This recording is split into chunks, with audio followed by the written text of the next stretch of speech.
You're listening to Changing Reality. Changing Reality, where we bend reality all across the world. Only on WQHS Radio. So hi everyone, Harsha here, and thank you all for joining me for another episode of Changing Reality. So for all of you who don't know, or if this is your first time watching, Changing Reality is a show that features phenomenal people from all walks of life who are changing their reality in the little ways that they can and in the areas that they are passionate about.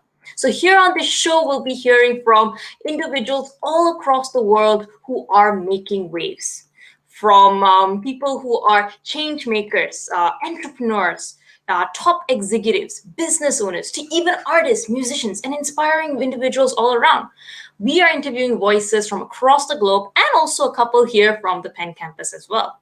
So from their inspiring stories on how they are changing their world around them, I hope that you guys can pick up a little bits of wisdom that you can use in your own life to see how you can make a difference too.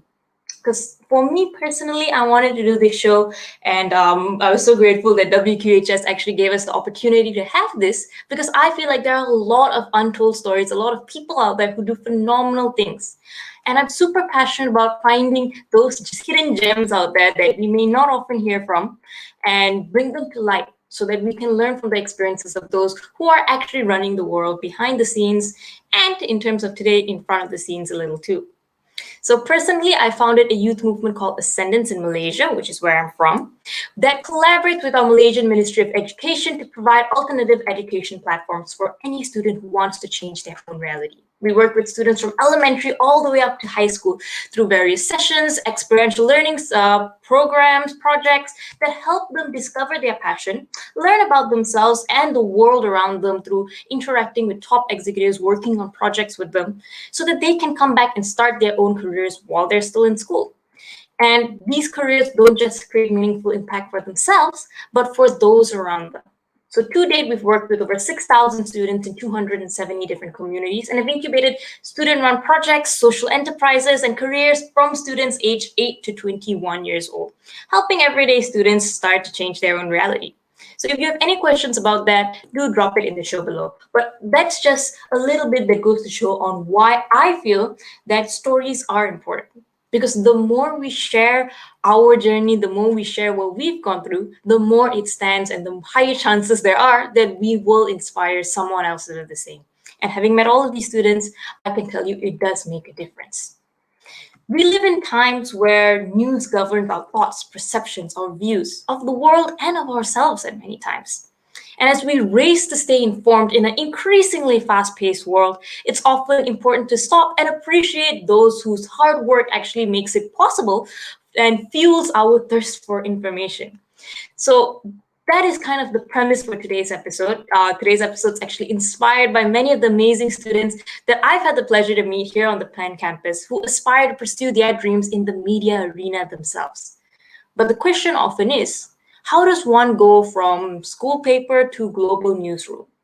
So to give us some meaningful insight on this, we have today the lovely Erica Hendry, who is the managing editor of digital at PBS NewsHour, where she drives and manages editorial content across PBS NewsHour's mobile and digital platforms, growing an engaging audience across the platform, while at the same time managing a team in various projects that they work on. So from managing her teams and newsrooms to breaking news reporting herself, Erica is a force to be reckoned with in the media industry and is herself a seasoned multi-platform journalist with experience in various fields across the board. So without further ado, I think I would like to invite her on screen with us today. So Erica, thank you so much for joining us. Can you hear us? Yeah, thank you so much for having me. All right. Hopefully you're feeling well, safe, and everything is going well. How are you today? Yeah, great. We had some big news today with the CDC adjusting their recommendations for people who are fully vaccinated. So as we've seen for the past more than a year now, there's always a COVID story out there that we're looking to explain. Okay, yep.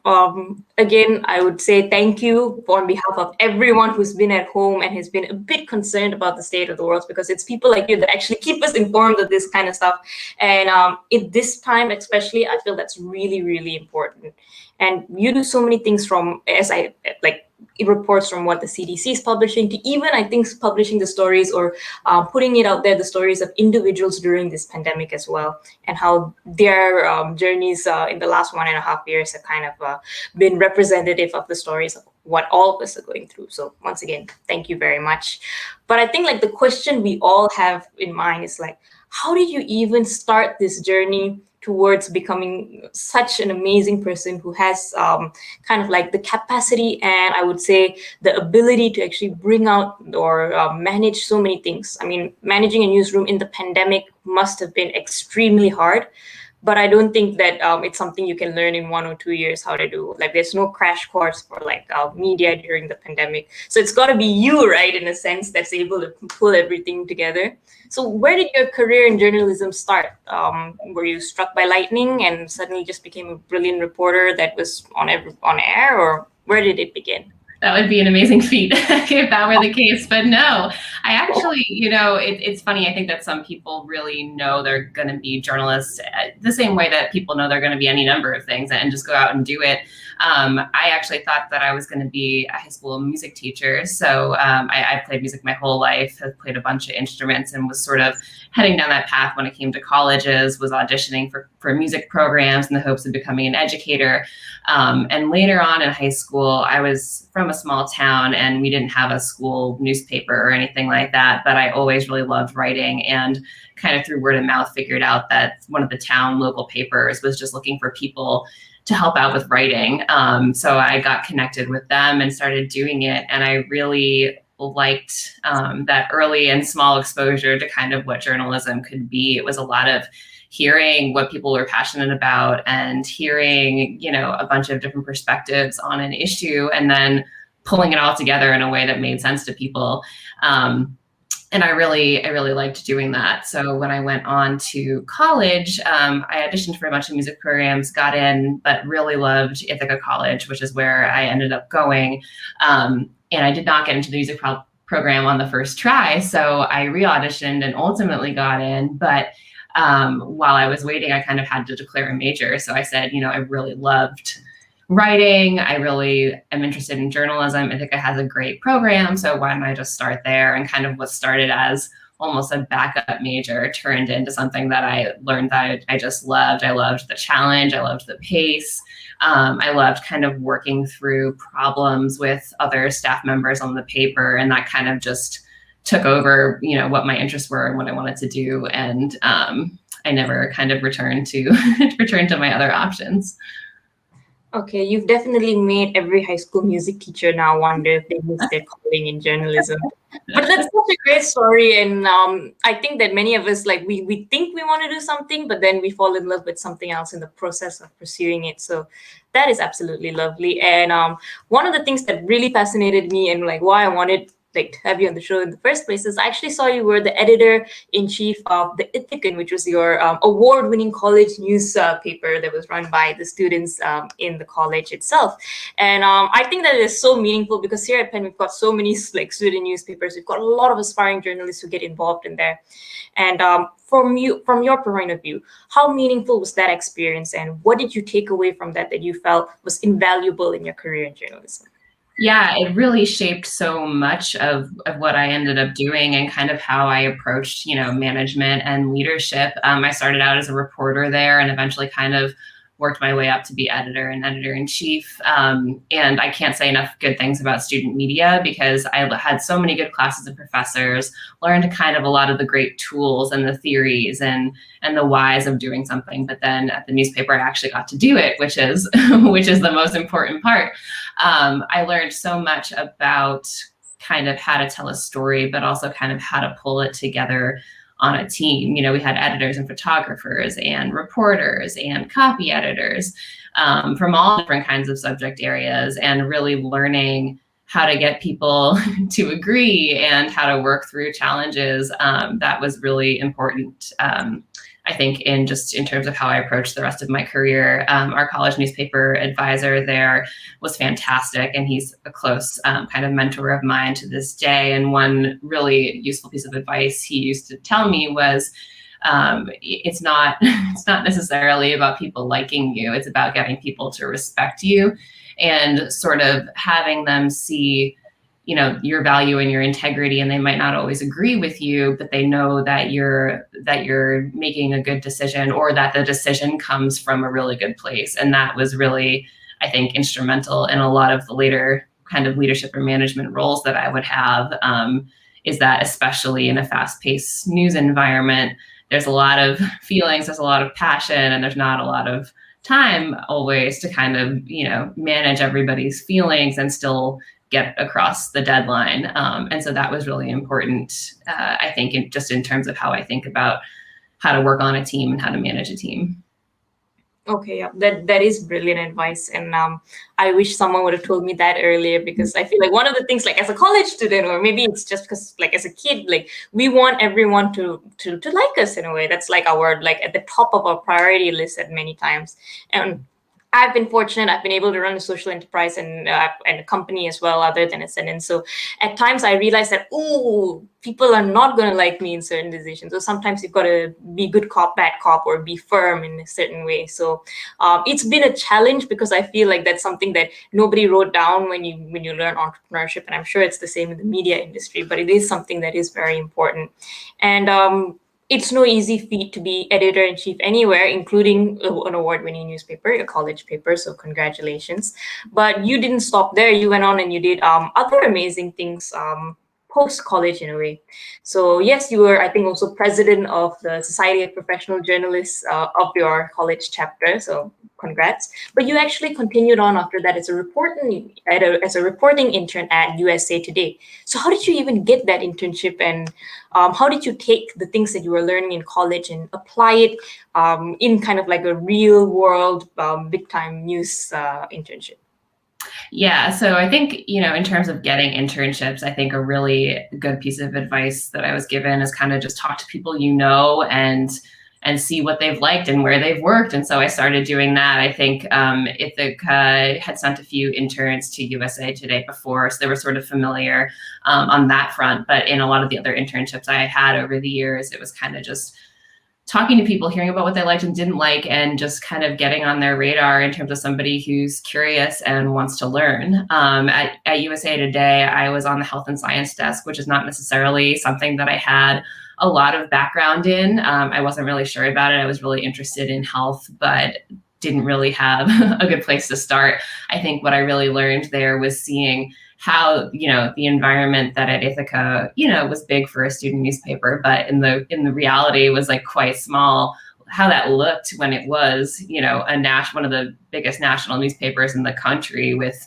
hundreds of staff members who were all kind of doing different things at the same time. It was, my team was one of many, many, many who were all contributing to this product. So I think just being used to an environment like that and kind of seeing what it takes to get an idea from idea to print or idea to the web was really useful for me. I think that one big thing I took away from that is just how important it is to be an advocate for your own ideas or your own research or your own sources. There's kind of nobody who's going to sit there and say, like, your idea is good, keep going, like keep pursuing it. You kind of really have to seek that out. And I think through all internships in journalism, one really good takeaway is just seeing how that process works and learning how to articulate or pitch your idea to somebody in a way that kind of lets them say, okay, like you can give this a try, or like, yeah, I think that's a good way to approach this. So I think that's a really valuable part of internships for people who are looking to pursue this. Do you still remember one of those first few ideas that you pitched that kind of like came into fruition, and like how you actually got into it? Or I wish I remembered one more specifically. Then that. Yeah, there was. I remember just doing a lot of research into. You know what? I can't even remember it right now. I do remember that one idea that I had that was a little bit of a challenge and kind of took a long time to complete was actually at the Chronicle of Higher Education. I had pitched a story based on some people I was talking to about a lab at a university that was kind of working on self-driving cars for visually impaired people to learn how to drive. And I really wanted to do a video, and there were all kinds of logistical challenges with kind of making that happen and what sets this research apart from other research that's already been done. And how are we making this distinct from other coverage? And that was a story that kind of took a long time, but was worth it. I got to go and sort of film and be in the car when those people were doing the test drives in the parking lot and things like that. So that was a really valuable learning experience. Wait, so it was really a self-driving car though? So like it was sort of by self-driving, I mean that like they could drive it with assistance. So it hasn't reached the market yet. It's not quite like the self-driving cars that we see from Tesla or anything, but it was the early parts of the technology that could let people who are visually impaired sort of have some technology assistance in getting around. So that it was really interesting. Honestly, that's even more cooler, and the fact that you were there was amazing. And you mentioned you did this while you were interning at the Chronicle of Higher Education, which is really cool as well. It's just that I've got to ask, the first internship you had was in health and science, and then now you've got like Chronicle of Higher Education. Did you do this deliberately? Like, I'm just going to go to like as many fields as I can. Or like, I think some good advice that I got, and something that I've always just had kind of naturally, is just really being open to any kind of opportunity, even if I'm not sure that I'm going to be good at it, or I'm not sure that it's a right fit, because I really think you learn a lot from the things that you do that you then discover are not for me, or like, I'm not very good at this, or like, I don't want to be doing this. I think that that's hugely valuable because it helps you really put into perspective what you do want to do. So kind of at the outset, I was, especially as a young journalist, I was really not picky or particular about kind of what I was reporting on, or where I was even doing it necessarily. What I kind of just wanted was the experience. And I figured, most times internships are 3 months. In one case, I had one that was 6, but that's a very short amount of time in the grand scheme of a year or several years that my career would be. And so I think that that's especially in today's media environment, when platforms are changing so quickly and we're discovering new ways to tell stories. I think that the core fundamentals, the tools that I mentioned earlier, how to tell a story, how to report, all that kind of stuff are really core competencies. But exactly what those stories look like, I think, are going to change. And as a manager, even now in my career, that's conversations that we have all the time are we telling these stories the right way? And are we telling them in the right places? And what do those look like? And we should try this thing out. And so in some ways, that kind of train of thought or thinking hasn't really changed from when I started it as a journalist. Like I still have to be open to those kinds of things. I still kind of need to learn how to do some of those things, which is part of what I love about this. But I think that really helped me have a lot of different sort of experiences. And some things I learned, I really like this, or I'm really good at this. And other things I was like, okay, maybe that shouldn't be the core focus of what I do in journalism forever. But everything kind of led me to another opportunity. And I think that's what mattered most. Okay, that is very, very cool. And you did some amazing features, I'm sure. And speaking about one opportunity to another, I think like one opportunity or one thing that you did that was very different from most journalists that I've read about, at the very least. I can't say that I've met many, but you actually were also a script coverage writer for, I think, an author. You were, I think, helping them see if they could turn their book into a script and putting it out there. Why again did you choose this? Because it's cool, it's really cool, don't get me wrong, but like, how did you decide that, what, today I'm just going to do something completely different, completely exciting? Again, how did this happen? Yeah, again, it was kind of an old editor of mine at an internship, sort of knew that I was about to be looking for work and had a friend of a friend who needed assistance on this front. And I've always really liked creative projects. I can write, and that's sort of what they said they needed. So I kind of just said, okay, let's try this out. And it did give me a good insight just into the other part of kind of the storytelling process. Like usually I was used to being the one telling the story. This was sort of more like taking somebody else's story and figuring out how to convince other people that it was good, which is a really nice kind of pitching exercise for people that, then go on to try to sell, editors on the fact that their ideas are good or that they have a good lead or whatever the case might be. And so I kind of saw the opportunity in there to build a skill that, I may or may not need in the future, but it would at least be worthwhile to explore. And what was the most unexpected thing that you learned from this, or like the thing that blew your mind in a sense? Was it the whole how to like pitch someone else's idea part, or was it something else that you felt that was very valuable and helped you see the diversity of all these experiences?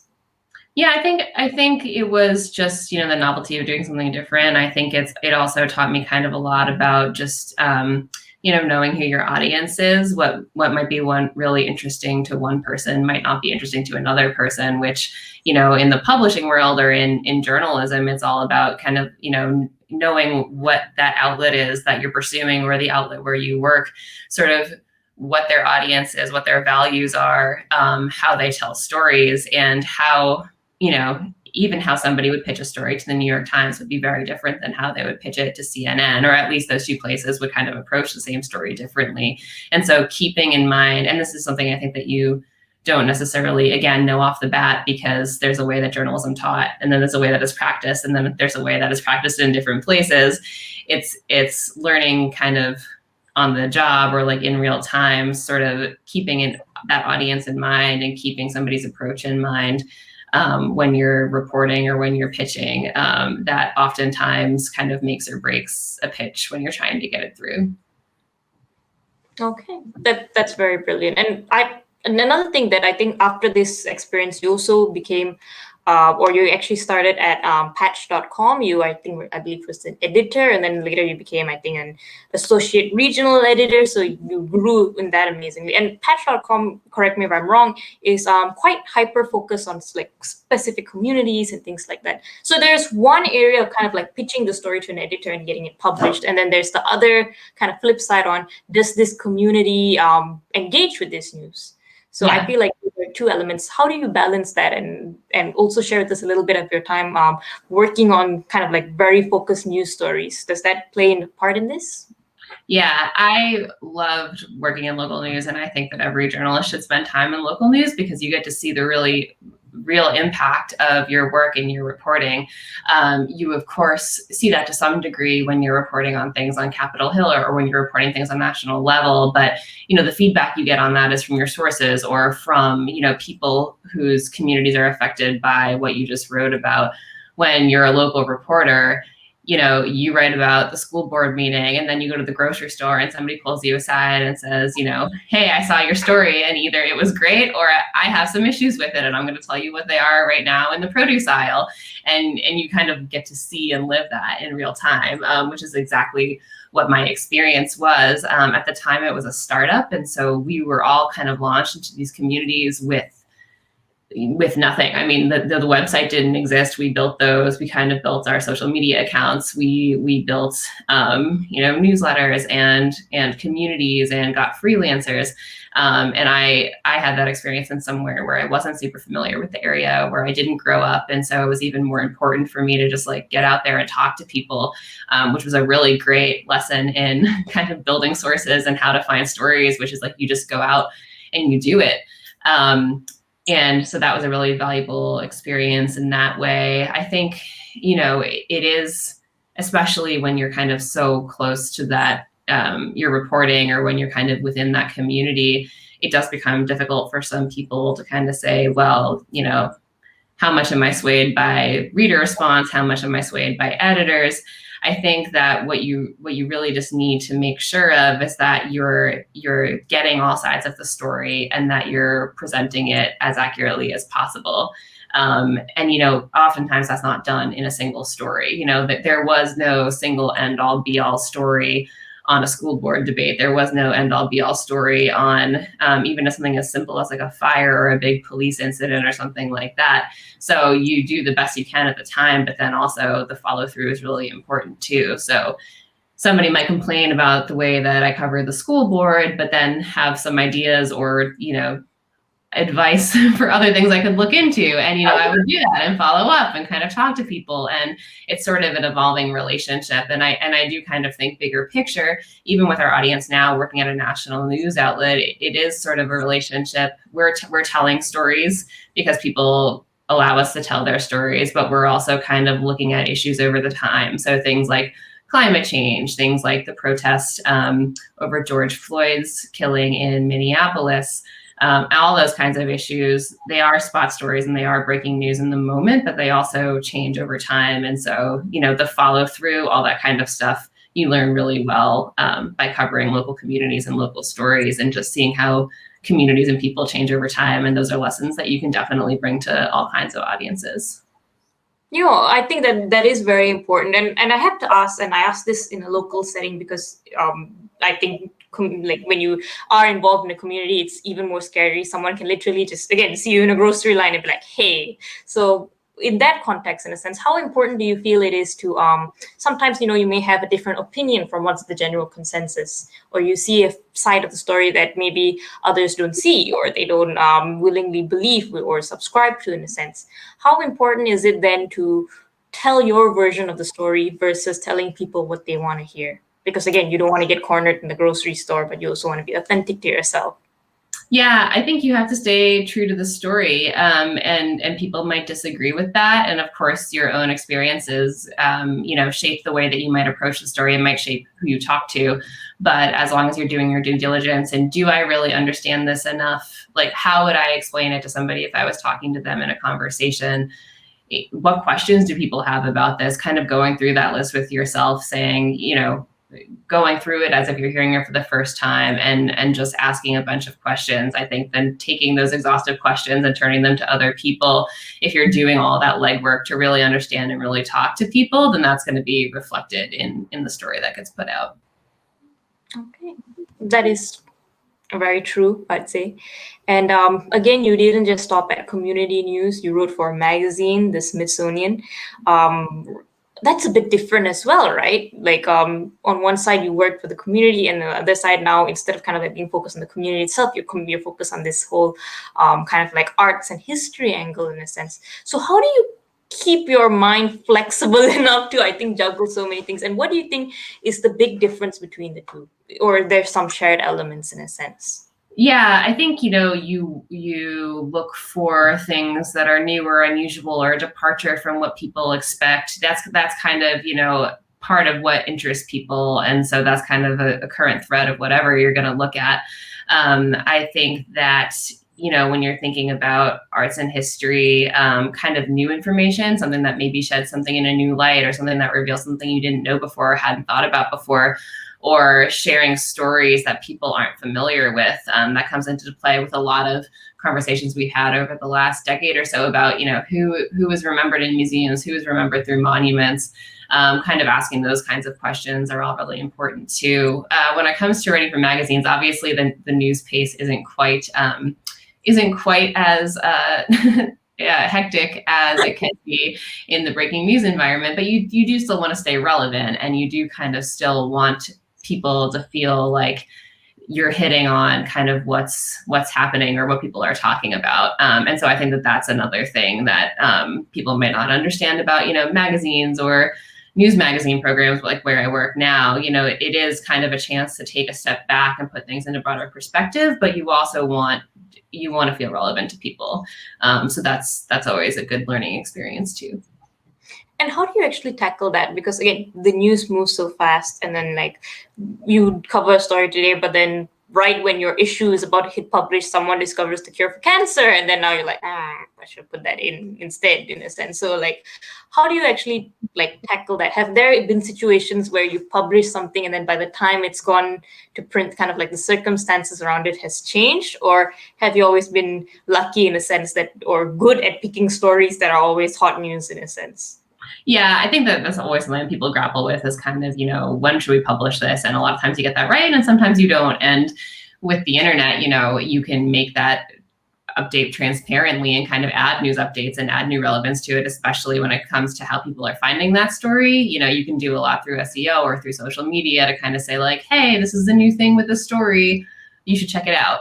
A lot of it also is kind of having a lot of ideas that are rolling at the same time. So nobody's ever really just working on one story.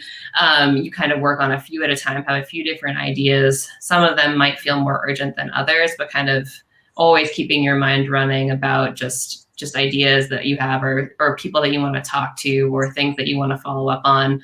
As editors especially would tell you, that's really important to kind of not only having all of your eggs in one basket, kind of having a few things going at a time so that you're not in a position where you're suddenly empty-handed.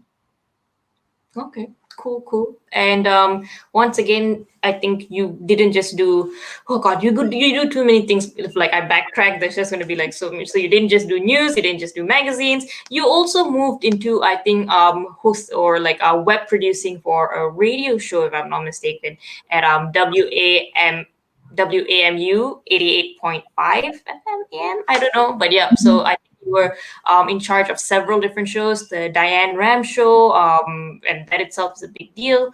So when you made this leap or this transition into radio in a way, why did you do it in the first place, and how different it is? Because you spend your time like as a journalist, and then now suddenly it's like a completely different media format. How did you adjust in a way? Yeah, so it's along the same thread of just being open to opportunities that came my way. I had been through a layoff with Patch. They had kind of decided to downsize and got rid of all of their associate regional editors at the time, which included me. So again, it was a colleague of a colleague that knew that they were looking for some part-time work to fill in for a temporary leave of absence somebody had taken at the company. And, in terms of the audio medium, I'm a musician, so I always kind of was interested. Anything that involves kind of sound, it interests me. And I thought it was, what I could bring to the table was sort of like a really good understanding of digital and social. And there were really cool stories that were happening. So it was something that I decided to take a leap on. And also because I needed a job. So there was that. What was really interesting to me about radio that's different kind of from written stuff or social stuff is that there's really no reference point for people. When you're kind of reading a story on your phone or you're clicking through Instagram, you kind of have visuals, you have text, and you kind of go, wait, did I read that right? And kind of go back for it. With radio, and then, of course, there's a version of this for TV too. It's sort of, you have people hear that one thing and that's it. And so the way you write it is a little bit different. You have to kind of make sure that you're delivering succinct information, clear information that people can take away by only hearing once. There is a lot of on-demand radio now, including podcasts. So, some things people can rewind or skip back and listen to again. But in the context of what we were working with, which was live radio, and of course it was also streamed, but, the really primary focus was, everything that we deliver kind of has to be understood really well in real time. And of course, huge credit to that goes to the hosts that are actually on air delivering that in real time.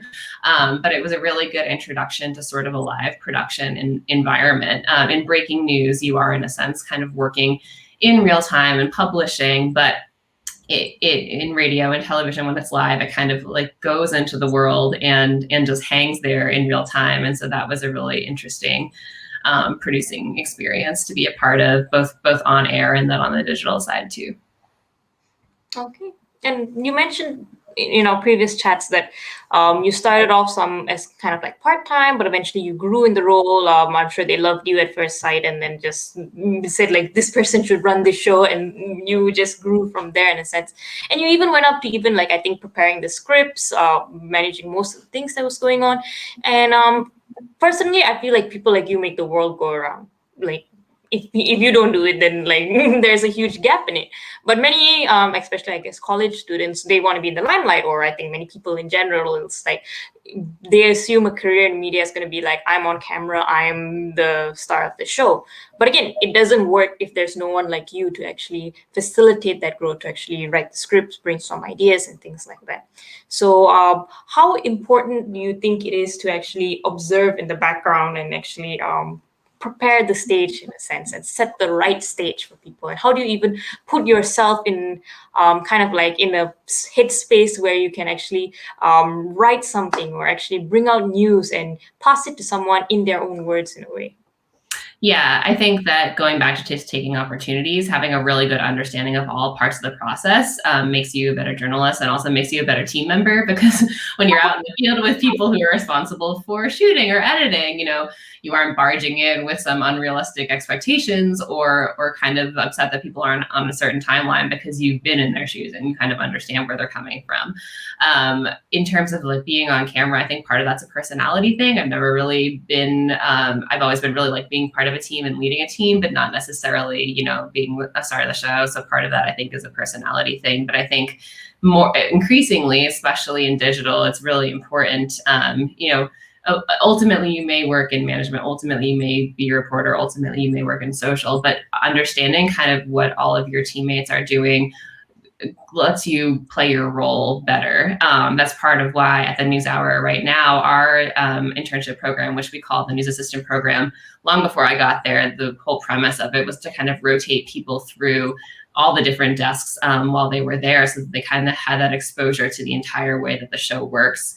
In terms of my own career, I think that all of these different, at times seemingly random roles kind of gave me a really good sense of how all these different parts of a news organization could work. So now when I'm in the position of being an editor and kind of bringing all these different teams together, I'm not the most technically skilled video editor, but I do know how to do it. And I kind of know what makes a good video, and I can at least understand where the video producers are coming from, so that we're all trying to make a project. I can be realistic with them. I can help them communicate realistic expectations to the team. So especially if, you aren't sure which path exactly you want to take, or if you do sort of want to be involved in management or leadership at any point, I think not even having extensive experience or knowledge in kind of each area, but at least some sort of baseline exposure to it is really useful. And you can even do that in roles that don't necessarily offer that. If you're a social media producer at your first job out of college and you work in a newsroom, you can ask a reporter that you learn, or I should say warm up to over time, hey, can I listen in on this call, or can I go out with you on an assignment? I have some ideas and I want to see how you do your job. There are all kinds of informal ways to do that, even if it's not, part of your formal job description, or even if it's not an internship that you get off the bat. That is very powerful. Like, don't just do your job for the sake of doing it, but really go out there and kind of like explore what things have to offer. And you mentioned this a couple of times on being open to opportunities. And I feel like many times it's like there are opportunities, and I myself am guilty to this. It's just that I'm kind of like blinded by, I would say, my one-track mind of, oh, this is my job in a sense. I've got to get this done. That I don't see that I could actually like do what you said. Just go out, like check in with people who actually do different things. Ask them if I could sit in for some of their meetings and things like that. And I think that goes for all fields. Like, it's something so important that I think that we can all kind of like apply in our lives. And you also mentioned, like, again, I feel really bad for the media in a sense that every time a recession or something or a crisis hits, in a sense, it's like there are downtimes, as in any industry. So there are times where people get retrenched, where it's hard to find a job and things like that. But you seem to come out stronger at every turn of the crises and things like that. And you mentioned that it's really important to be open to opportunities, but it's also important to build these relationships. So in an industry where everything is changing really fast, how do you actually build connections? I'd say I don't like saying build connections, but I'd say meet the right people or be the friends with the right people. Like, do we all have to be born from birth next to the crib of someone else and successful, or is there another way, in a sense? Yeah, that is how some movies start. But in most of our cases, we aren't that lucky. So I would say really the advice that I got and the advice that I give is anytime you're approaching these kinds of connections or relationships, like, really be genuine about it. Like, if you're not interested in what somebody's doing, or you don't particularly like them, like, you don't have to force a conversation or force coffee with them. Like, it's okay. Don't just make it a transactional relationship where you like clearly want something from somebody, but then kind of don't reciprocate. I think that a lot of great relationships can start in college. I'm in touch with a lot of the people who I served on the college newspaper with, and we've all helped each other over the years kind of with ideas or tips or like, hey, let me look at your resume. So that's just kind of one place to start. Within your workplace, I think is another great opportunity with people at your level, but people kind of across teams. Getting to know them, like I said, kind of asking questions about their job, offering them ideas. When you do that often enough, kind of in the course of your day-to-day work, those relationships kind of exist naturally after you leave that place of employment too. Especially in the kind of age of media we're in right now, there are so many opportunities to connect over kind of just journalism issues. There's all kinds of affinity groups for journalists. There's, online news associations, Society of Professional Journalists, kind of professional organizations that bring people together around issues or standards or that sort of thing.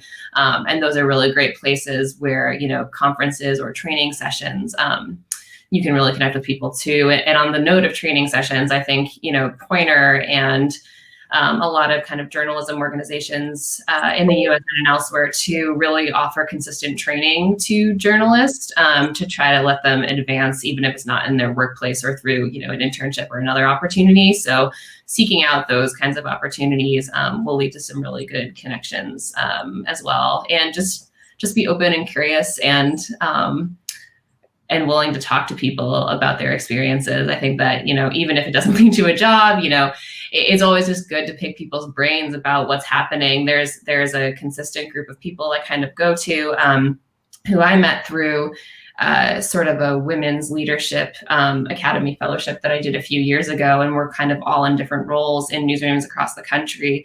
And even just having people there to say, hey, this happened in our newsroom today. Have you guys had this experience and what are you doing about it? Even that kind of support from your peers is really important, especially in an industry like journalism that can really be tumultuous and traumatic at times. Having people who kind of understand your job and might have some similar experiences or advice is really important. Even kind of, there's the connections and job part of it, but there's also the consistent support part of it. This is true of a lot of different industries, the medical industry, a bunch of different sort of industries, but I think particularly for journalism is one of those industries that like some people just don't understand, including members of your own family or people of your own friend group, and having that kind of support network to kind of encourage you to keep going or help you work through problems on the job can be really powerful too. Okay, I completely agree, and I love that part about like it's not just about don't speak to people to build connections. Don't make it something transactional in a sense. It's genuinely caring for people and genuinely, in a sense, being there for them as well. That I think that it'll come back around in some way or another. But like what they say, the paradox of doing good. If you focus too much on getting an agenda done or getting an objective met, then you end up not meeting that objective. But if you just go with the flow, genuinely be a good person in a sense, overall, it comes back. And you mentioned something that I've personally seen, and is one of the reasons why I am in awe with a lot of journalists, is it is a very taxing job. Like it is something that the news never sleeps in a sense. So someone is doing something somewhere which is either sensational or that needs to be put out in the public. So it's like reporters, I've seen some of them, they go back to back on events, back to back on stories. They work really hard, pull all-nighters to keep things going. And as someone who has been in that position in everything from roles in radio, TV, magazines, breaking news, and then now today you are a managing editor. How do you kind of like manage your team to make sure that there's no burnout, to make sure that you bring out the best in them, and at the same time you meet this very fast-paced deadlines or fast-paced track that the news industry demands of you? Yeah, I would say that I'm still learning and that it's a work in progress, and it's really hard to avoid burnout. But I think that a good thing is that there's been really an increasing amount of recognition around the issue of burnout and around the issue of mental health support and all that kind of stuff. So as a leader of my team, I really try to encourage people towards that. I'm really strong proponent of time off, and also of when people are off actually being off, not sort of casually checking their email or checking Slack, every few hours. Sorry, go ahead. Yeah, when I personally take time off, I shut notifications off, and I tell my team that, and I hope that it sets an example for what they're able to do when they do have time off. I think that we try to communicate when something is going to be sort of a sprint, or when it's going to be an intense news period, and then follow up with people to make sure that they're getting time off. And of course, that also involves checking in with people along the way, even in intense news periods, because those can be challenging for people, for anyone really, depending on the time and the circumstance. So it's by no means a perfect science, and we have by no means cracked the code, but we've tried to be especially conscious of that in the past year, when the pandemic, has crawled into all of our lives and has sort of changed the way that we all work, not just in journalism, but it's kind of changed the way everybody operates. And that's, work has become home and home's become work for a lot of people.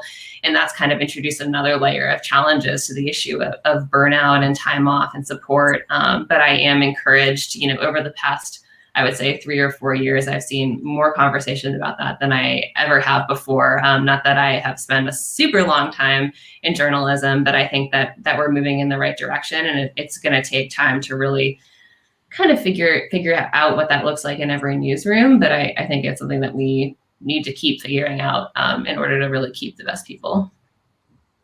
Yeah. And as you said, it's not just for the news. I think it's for every career there is out there. And another thing that you mentioned is, in this pandemic, it's just been, the way I communicated to people is just as we've all lived through an apocalypse, and now we've come out of it in a sense, and now we've got to re-engage with the real world in a sense. And earlier we mentioned that some of us are in different parts of countries, different parts of the world. Sometimes even if you're in the same city, life is very different for different people in this pandemic. And one of my favorite parts of this pandemic, I'm not going to lie, is seeing some of the news shows that I used to watch now be filmed from their houses and their couches. That's been, I don't know, it's just kind of nice to see everyone's couch and be like, oh, you have a couch. I didn't know you went home, or I didn't know you had a house, in a sense. So it's like it's brought a new, I think, very raw and personal touch to the news, and it's gotten but as you said, at that same time, there's this component of working from home, which no one really took so seriously before the pandemic, and then now it's become a reality for most organizations. How has it affected the news industry? How has it affected your team in specific, this whole work from home period? And is there any lessons or anything that you've done in this pandemic that you want to keep or stay as we transition out of it? Yeah, I think, some things were easier, some things were harder. As a digital team, a lot of us were kind of used to working at weird hours or long hours, or kind of just responding to things that were happening in real time. And so in that way, being remote wasn't necessarily all that different than the times that we were home from the office and had to jump online anyway. I would say that I think that we kind of had a learning curve in terms of setting some of those, how do we stagger shifts? How do we stagger when people take time off or when people need time away? How do we change the way that our meetings are structured? And I think that we've tried to be really accommodating of everybody's realities, which is that, some people are dealing with pets, some people are dealing with roommates, some people are dealing with family, some people are dealing with trying to care for family that's not near them and need time off to do that. And so I think that everybody's really been flexible in trying to figure that out. I think that it definitely, in a lot of cases, has made us more communicative, because we can't just assume that people are in the office at a certain time. We can't just assume that somebody's, available to do something. So in terms of just being communicative about deadlines and how we're working, and I think that that's also, again, like I said, we haven't cracked the code. It's an evolving process, but I think that it was a really good experience to kind of put into perspective, what do we need to be doing in real time? How many people do we need in a meeting? How many people don't we need in a meeting? What do we miss about working in person in the office? What do we take away from this to how we work going forward? And I think that that's going to continue, not just for us, but for all kinds of industries over the next few months and years. Okay. Yep. And as you said, you guys are a digital media newsroom, and I think that that is the future, or it is the reality, which I think the future has kind of arrived, and now we're living in this very digital, savvy world. And I remember during the beginning of the pandemic, way in like I'd say March to July 2020, there was this article that came out where there's this headline where it said that Amazon had run out of podcast mics. So they are at home, and it's because everyone. No, I'm serious. I read this and I was like, oh my god! I had just started this radio show and I was like, I'm not buying a mic. Like, it's like I can't now. But anyway, so it is we are running into like new ways of expressing ourselves. And one of the things is this format of digital media just keeps changing so much. Like for a while there was Vine, but before I could even jump on that, it died. And then now it's like we've got TikTok, and then like who knows how long that's gonna last, or if it doesn't last. So it's very unpredictable. And then if everything goes well, a pandemic happens. So it's like, how do you deal with it? And with the influx of people being on social media, with being on digital media and trying to get involved, from your point of view as someone who's been very central in this industry, what is your view on the whole transition online with these new formats coming up? And do you like it when people start their own podcasts, or are you just like, amateurs? Like, I love when anybody starts their own podcast. I think, that if more people want to get out there and tell more stories, that's a great path towards getting more stories out there. I think in terms of where people are doing what at what times, I think that like we try to pay attention to what our audience is doing and what are they responding to and what aren't they responding to.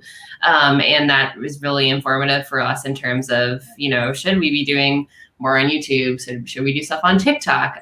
We kind of look at what people are responding to and try to act accordingly. I would also say, and I say this constantly to reporters as well, when we're talking about what stories to do, I always ask, what are you seeing? What are you interested in? What is your behavior on Instagram? What are you stopping to click through, and what are you scrolling past because you don't want to waste your time on it?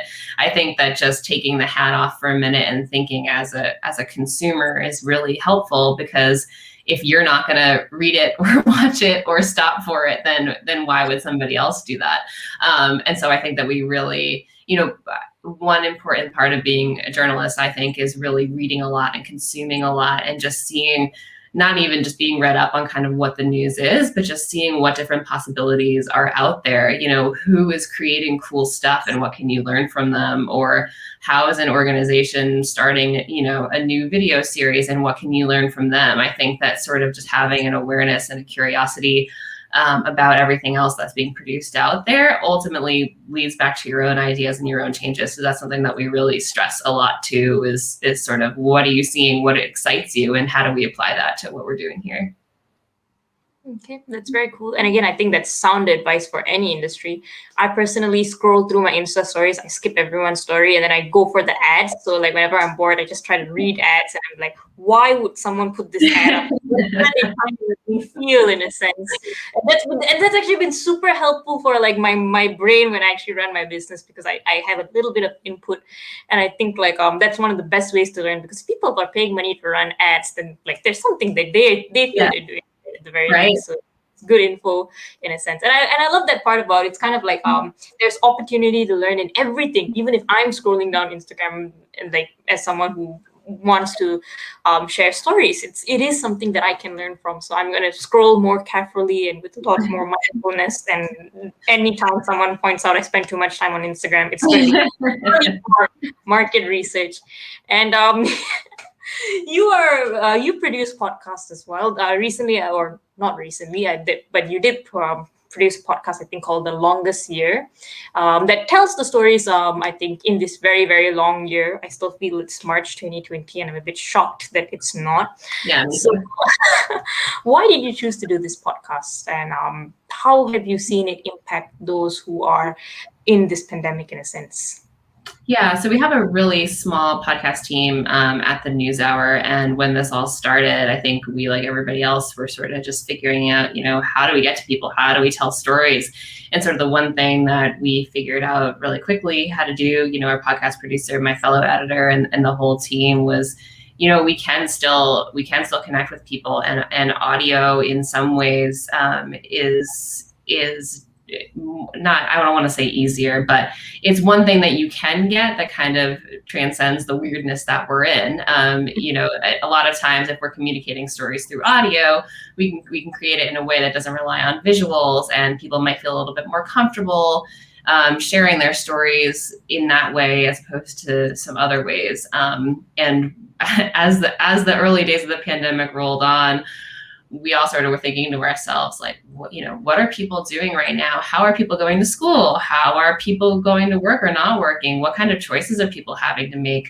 What is it like to get sick with this? And all of this kind of led us back to the idea of sort of constructing podcast episodes. I think that it's just a really intimate way to kind of get people to share their stories. And it also gives you a little bit more time and flexibility to play around with the way that you're telling the story, because we did it, the whole series was a year long, and then we kind of capped off with that last 4-week mini series that kind of wrapped up our pandemic coverage. But we put it out an episode roughly every other week, and that kind of gave us enough time to offer people, you're not going to get exactly the up to the minute coronavirus news. We're not here to give you the case counts or anything like that, but this is something a little bit different. It takes a little bit of step back. It focuses on the stories of people.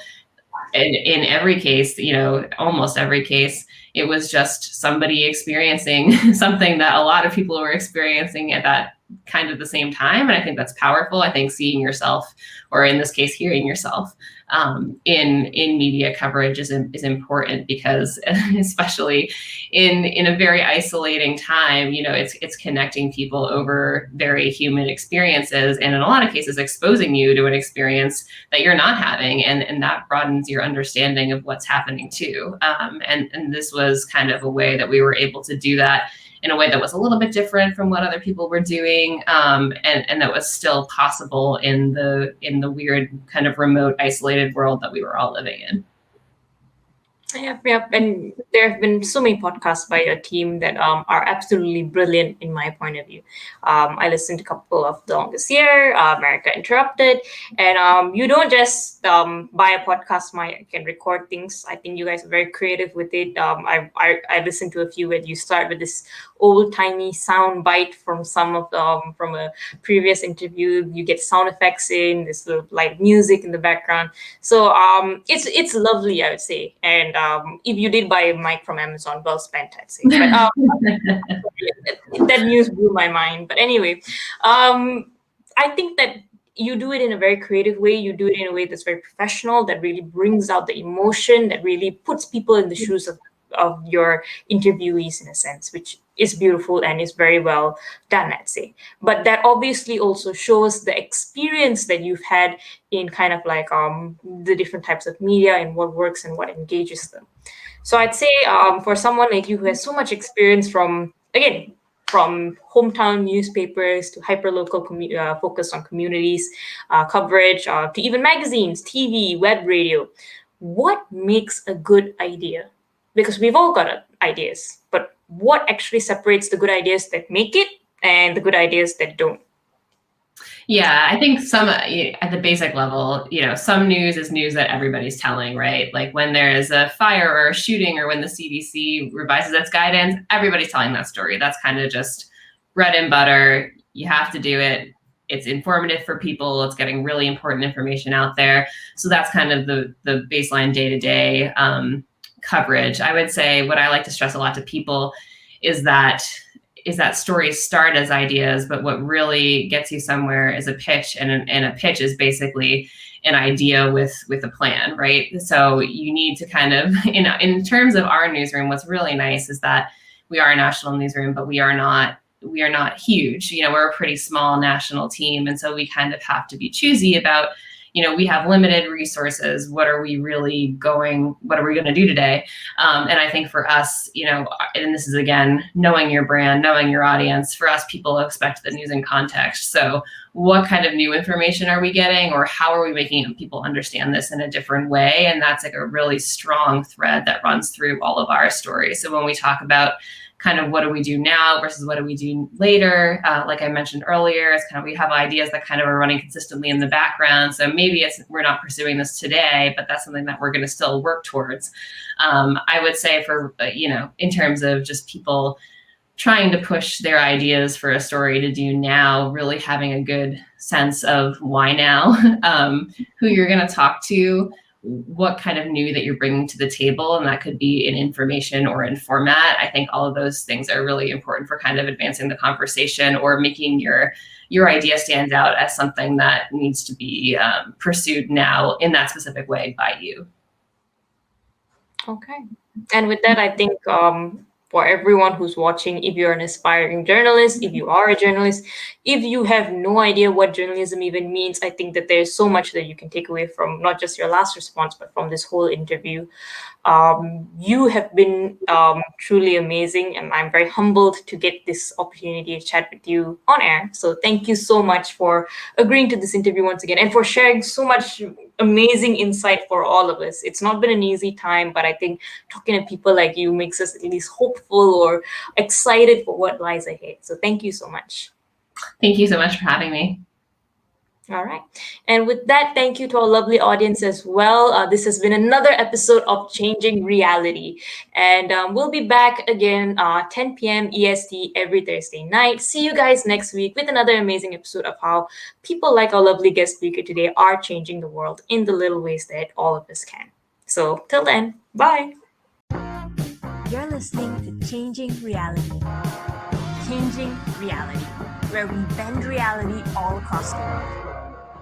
Only on WQHS Radio.